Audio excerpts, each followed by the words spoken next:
कहानी। कहानी की शुरुआत होती है सनवू नाम के एक आदमी से जो एक होटल में खाना खा रहा था। वो एक गैंगस्टर का सबसे वफादार आदमी था और उस पर अपने बॉस के होटल की सुरक्षा की पूरी जिम्मेदारी थी। कुछ ही देर में एक वेटर ने उसे खबर दी कि होटल के वीआईपी क्लब में कुछ गड़बड़ हो गई है। सनवू ने तुरंत वहां जाकर देखा कि कुछ बदमाश क्लब का समय खत्म हो जाने के बावजूद वहां से जाने का नाम ही नहीं ले रहे थे। सनवू ने उनसे बाहर जाने की गुजारिश की पर किसी ने उस पर ध्यान नहीं दिया। आखिरकार सनवू ने अपने साथी मिन के साथ मिलकर उन सबको पीट पीट कर वहां से बाहर निकाल दिया। अगली सुबह सनवू अपने बॉस मिस्टर कैंग से मिला। मिस्टर कैंग ने उससे कल रात के मसले के बारे में पूछा तो सनवू ने कहा कि उसने सब संभाल लिया है। मिस्टर कैंग ने बताया कि वो बदमाश असल में उसके दुश्मन मिस्टर बेक के आदमी थे, लेकिन मिस्टर कैंग को सनवू पर पूरा भरोसा था कि उसके रहते कोई गड़बड़ हो ही नहीं सकती। कुछ देर बाद मुनसुक नाम का एक आदमी भी उनके साथ शामिल हो गया। वो भी सनवू की तरह मिस्टर कैंग का खास आदमी था, पर तभी वो सनवू से बदतमीजी करने लगा, इसीलिए मिस्टर कैंग ने उसे बाहर भेज दिया।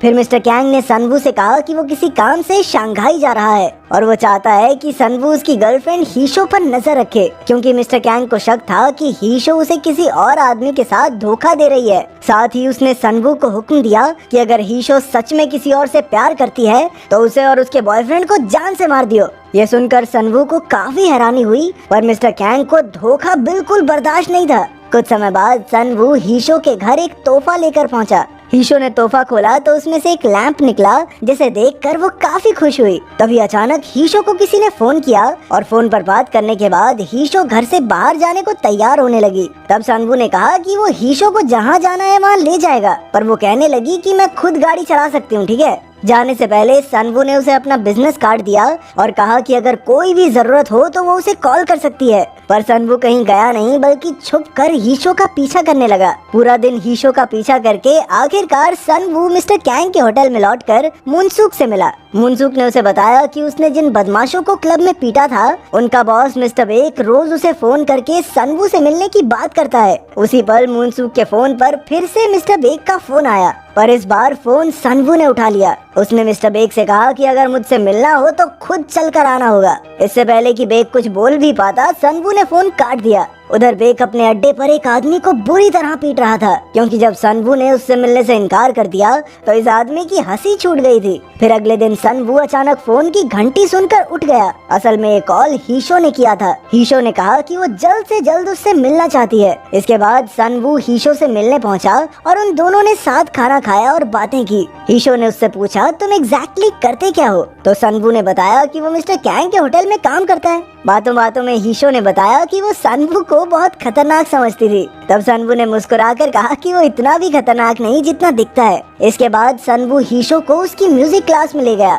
तब हीशो ने उसे अपना गाना सुनाने के लिए अंदर बुलाया और सनवू भी राजी हो गया। हीशो और उसकी सहेलियों का म्यूजिक सुनकर सनवू को बहुत अच्छा लगा, पर अचानक मिन ने उसे कॉल करके तुरंत होटल आने को कहा, क्योंकि वहाँ कोई उसका इंतजार कर रहा था। होटल पहुंचकर सनवू ने देखा कि आदमी कोई और नहीं बल्कि मिस्टर बेक ही था। वो चाहता था कि सनवू उससे माफी मांगे, लेकिन सनवू ने ऐसा करने से साफ इनकार कर दिया और उसे इग्नोर करके हीशो को म्यूजिक क्लास से लेने निकल पड़ा। लेकिन वहाँ जाकर उसने देखा कि हीशो का बॉयफ्रेंड उसे लेने आया था। अब सनवू ने छिपकर हीशो के घर तक उसका पीछा किया। जब हीशो का बॉयफ्रेंड चला गया तो सनवू ने भी घर लौटने का फैसला किया, पर रास्ते में कोई उससे बहुत तेजी से टकराते हुए बचा। कुछ ही पलों में उसे एहसास हुआ कि ये गाड़ी हीशो के बॉयफ्रेंड की ही थी। सनवू समझ गया कि आदमी हीशो के घर वापस जा रहा है, इसलिए वो भी हीशो के घर की ओर वापस मुड़ गया। आखिरकार सनवू का शक सही निकला। वो चुपचाप घर में घुसा और जैसे ही हीशो की नजर सनवू पर पड़ी तो वो वहीं जम गई। सनवू बिना कुछ सोचे समझे उसके बॉयफ्रेंड को पीटने लगा।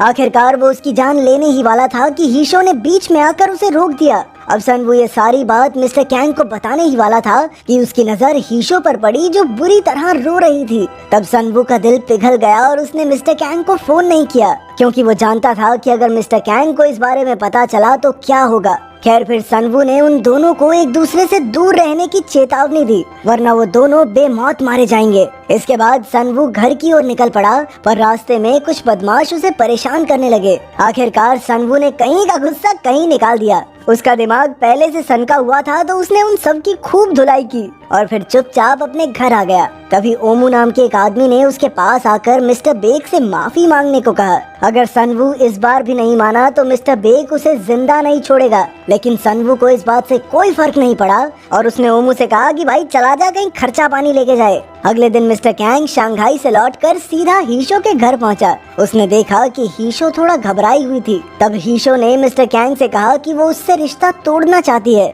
उधर सनवू अपने कमरे में अकेला लेटा हुआ था। तभी अचानक कुछ लोग उसके कमरे में घुस आए और उसे पीटने लगे। ये मिस्टर बेक के ही आदमी थे जो सनवू को अगवा करके मिस्टर बेक के अड्डे पर ले आए। वहाँ बेक ने सनवू पर बड़ी बेरहमी से अत्याचार किए। वो तो उसे मारने ही वाला था कि ऐन वक्त पर मिस्टर कैंग ने उससे बातचीत करके सनवू की जान बचाई। आखिरकार बेक के आदमी सनवू को सड़क पर छोड़कर चले गए और फिर कैंग के आदमी उसे उठाकर मिस्टर कैंग के पास ले आए। तब कैंग ने सनवू से पूछा कि उसने हीशा और उसके बॉयफ्रेंड के बारे में कैंग को क्यों नहीं बताया। सनवू ने कहा कि उसने हीशो के बॉयफ्रेंड को पीट कर हीशो से दूर रहने की चेतावनी दी थी। पर मिस्टर कैंग ने पूछा कि कहीं तुम हीशो को चाहने तो नहीं लगे हो। ये सुनकर सनवू एकदम शांत हो गया। इसके बाद कैंग ने मुनसूक को उसे सबक सिखाने का हुक्म दिया और फिर मुनसूक बड़ी बेरहमी से सनवू को पीटने लगा। जब मुनसूक का मन भर गया तो वो सनवू को एक गोदाम में ले आया और उसे मिस्टर कैंग से बात करने को कहा। तब सनवू ने कैंग से बात करने का नाटक किया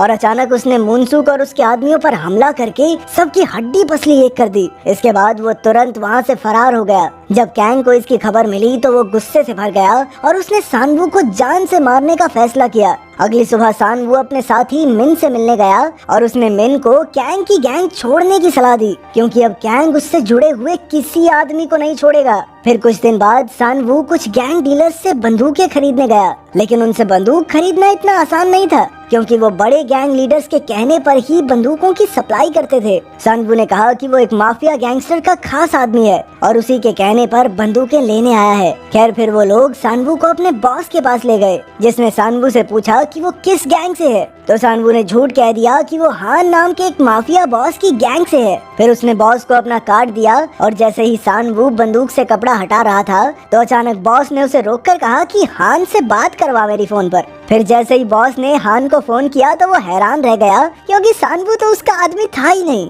सनवू समझ गया कि उसका भांडा फूट चुका है, इसीलिए उसने एक ही पल में बंदूक उठाकर वहाँ मौजूद सभी बदमाशों और उनके बॉस को ऊपर पहुँचा दिया। इसके बाद वो तुरंत वहाँ से भाग निकला। पर कुछ ही पलों में टाइगो नाम का एक आदमी वहाँ आया, जो उस बॉस का छोटा भाई था, जिसे उसके आदमियों के साथ अभी अभी सनवू ने मार गिराया था। अपने भाई की लाश देखकर वो गुस्से से तिलमिला उठा। तभी उसकी नजर टेबल पर पड़े बिजनेस कार्ड पर पड़ी और वो समझ गया कि सनवू नाम के आदमी ने ही उसके भाई को मारा है। इसके बाद सनवू बेक के आदमी ओमू के पास गया और उसके सर पर बंदूक रखकर बेक का पता पूछा। इसके बाद सनवू बेक से मिलने के लिए एक स्केटिंग रिंग में पहुंचा। जब बेक वहां आया तो सनवू उसकी जान लेने को तैयार हो गया, पर बेक ने उससे माफी मांगी और पुरानी बातें भूलकर नई शुरुआत करने को कहा। मगर जैसे ही सनवू का ध्यान हटा तो बेक ने अचानक अपनी जेब से चाकू निकाला और सनवू पर हमला कर दिया। उसी पल सनवू ने अपने बैग से बंदूक निकालकर बेक को मौत के घाट उतार दिया। उसे मारने के बाद सनवू मिस्टर कैंग के अड्डे की ओर चल पड़ा। जल्द ही कैंग को भी ये खबर मिल गई कि सनवू उसे मारने आ रहा है,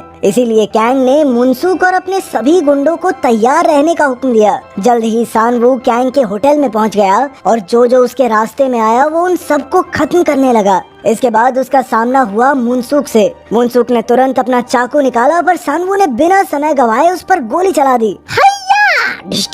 आखिरकार वो मिस्टर कैंग तक आ पहुंचा, जो अपने गुंडों के साथ बैठा था। एक गुंडे ने उस पर हमला करने की कोशिश की, पर सनवू ने सीधा उसे गोली से उड़ा दिया। आखिरकार सनवू ने कैंग से पूछा कि वो इतने साल तक उसका वफादार रहा, लेकिन फिर भी कैंग ने उसके साथ ऐसा क्यों किया। सनवू को इस बात का बहुत दुख था कि इतने सालों की उसकी वफादारी के बावजूद कैंग ने उसे एक लावारिस कुत्ते की तरह छोड़ दिया। पर कैंग ने उससे एक बार फिर पूछा कि क्या वो हीशो से प्यार करता है। इस पर सनवू ने कहा कि अगर वो हीशो से प्यार करता भी है तो भी कभी वो उसे कैंग से छीनने के बारे में नहीं सोचता। सनवू ने आज तक कैंग के लिए पूरी लगन और ईमानदारी से काम किया है, पर अब बस बहुत हुआ। ये कहकर सनवू ने कैंग को गोली मार दी। तभी अचानक बेक के गुंडे वहां आ गए और सनवू पर गोलियां चलाने लगे। उन्हें लगा कि सनवू मर गया, पर ये सच नहीं था। सानवू ने अचानक से उठकर उन पर धुआंधार गोलीबारी की। इसी बीच उसे भी कई गोलियां लग गई। कुछ ही पलों में टाइगो भी वहां आ पहुंचा और बचे खुचे लोगों को मारकर वो सानवू के पास आया। सानवू अपनी आखिरी सांसें गिन रहा था और उसे हीशो चेलो बजाती हुई दिखाई दे रही थी।